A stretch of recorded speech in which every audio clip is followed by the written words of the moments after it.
Hey guys, this is Cemetery Sky. I wanted to talk about something a little weird today. I wanted to talk about something called emetophobia. And there's a girl, I can't think of what her name is, but anyway, she posts a lot of videos about Hamilton and things like that. And she posted a video about her emetophobia journey. And I thought that it was an interesting thing to talk about because a lot of people suffer from this and they don't realize that it's actually a thing, if that makes sense. Because we can have something our whole life and just think that we're, unnormal or that, oh my gosh, nobody else has this or whatever. So basically, emetophobia is the fear of throwing up, meaning like getting sick, or it's not necessarily you getting sick. It could be somebody else getting sick. It could be trapped, not being able to get out if you feel sick, that kind of thing.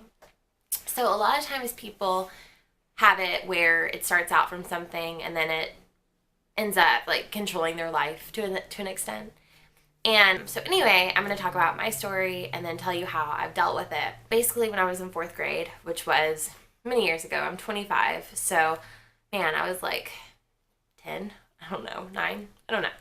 Anyway, on Christmas, I remember what I had on. I can remember everything in detail. So on Christmas, I was a little girl, of course, and I woke up and I was so excited. It was Christmas.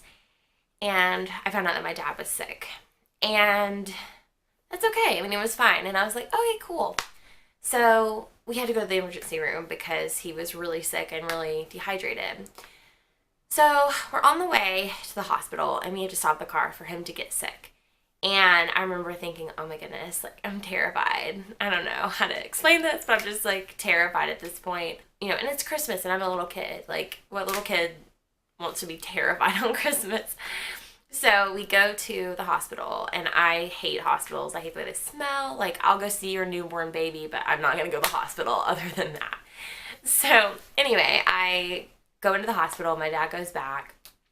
I'm like just not feeling that great. I'm just stressed out. It's just scary. So I tell my mom I need to go to the bathroom, and she goes with me because I'm a little kid. And I immediately throw up on myself when we get into the bathroom. I use the bathroom and then I throw up on myself. So what was horrible is I didn't have any spare clothes or anything like that. And my dad's in the hospital, so we can't just go home. So they give me scrubs and I throw up all over those scrubs. I have to get new scrubs. They give me a barf bag. It was the worst experience of my entire life. And I probably got sick like 20 times. I mean, I want to say it was probably a virus of some kind. Horrible. I mean, awful. It just happened and happened. And so the worst part of it all was that it was Christmas. I pretty much saw a man who was like never going to wake up from a coma. I saw that day. I saw a man who had been bitten by his dog. I saw horrible things that day. And I remember they had a marathon of Disney Channel movies. This was in the early 2000s, 2001, I think. So that was when like the movie Twas the Night was big and like the Santa Claus. I can't ever watch those movies again because I associate them with like throwing up. So after that incident happened, we went home. And I stopped eating for a while, and then obviously your body craves food after a while, so you're like, well, I guess I need to eat. And I love to eat, so it's always some problem. So anyway, basically from that point forward until my adult life, I've had emetophobia. And basically, you do not get sick when you have emetophobia, as weird as that sounds. Like, you are so terrified of getting sick that somehow you like trick your body into never getting sick. I mean, like, when I say never getting sick, like, you get sick, but never, like, very often.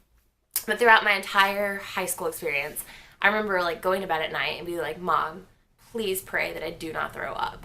And she was always like, okay, Sky, whatever. But that was one of those things where I didn't realize that this was actually a real thing. So at night, I would feel like I had a lump in my throat, and I was like, oh my gosh, I'm going to throw up. I'm going to throw up. For years I did this. When I graduated from high school, I was like, oh my goodness, I hope I don't throw up in front of these people. Like, I wonder if I touch somebody's hand or drink from their drink, am I going to get sick?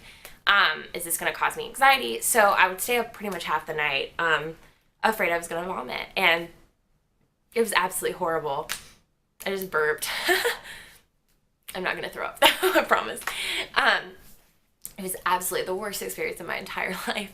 Anyway, so I went to college and I was with a roommate and we lived in like a small dorm. Like my dorm room was not as big as my room, like not even close.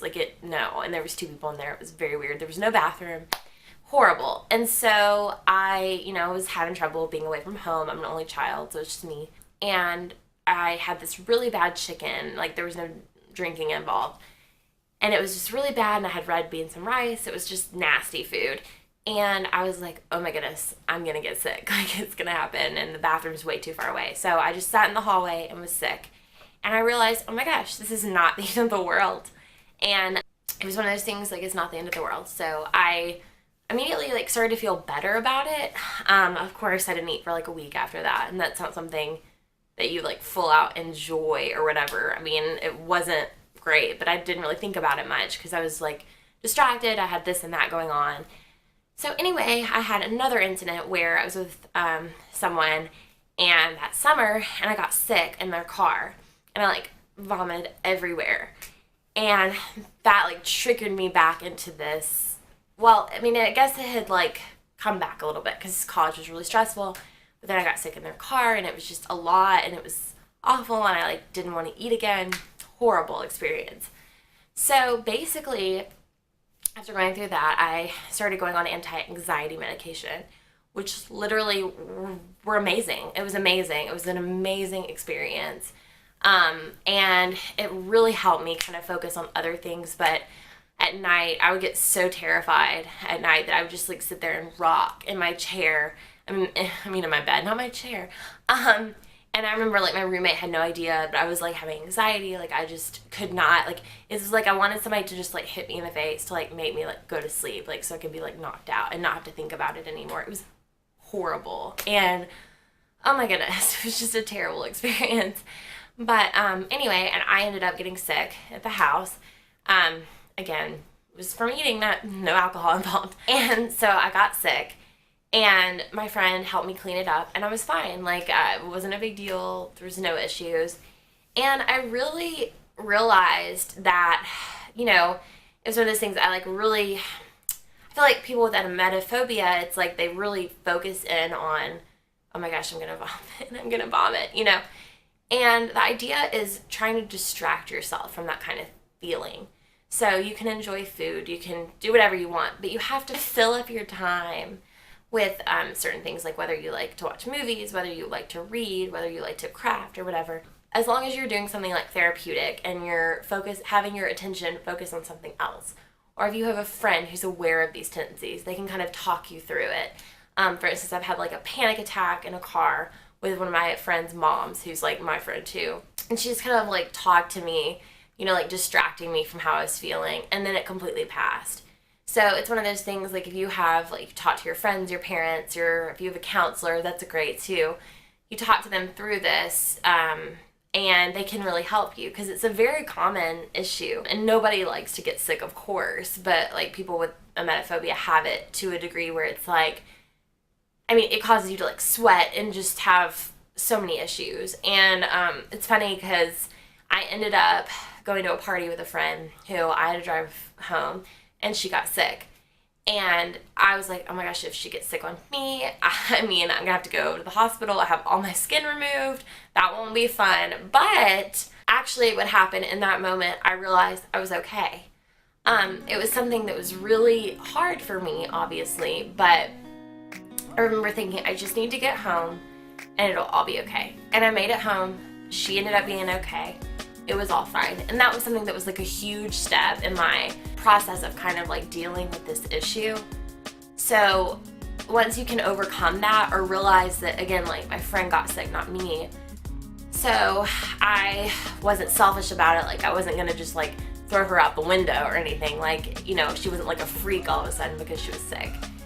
So, it went from being little to like washing your hands a lot to being more, I do wash my hands, let's not go there, but to being more free with it. So it's not something that you constantly think about.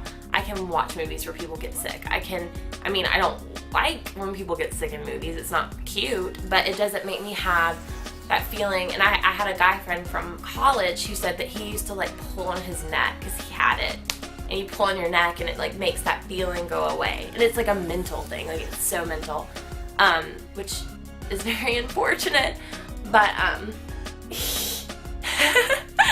my friend's in the doorway and I just turned and was surprised.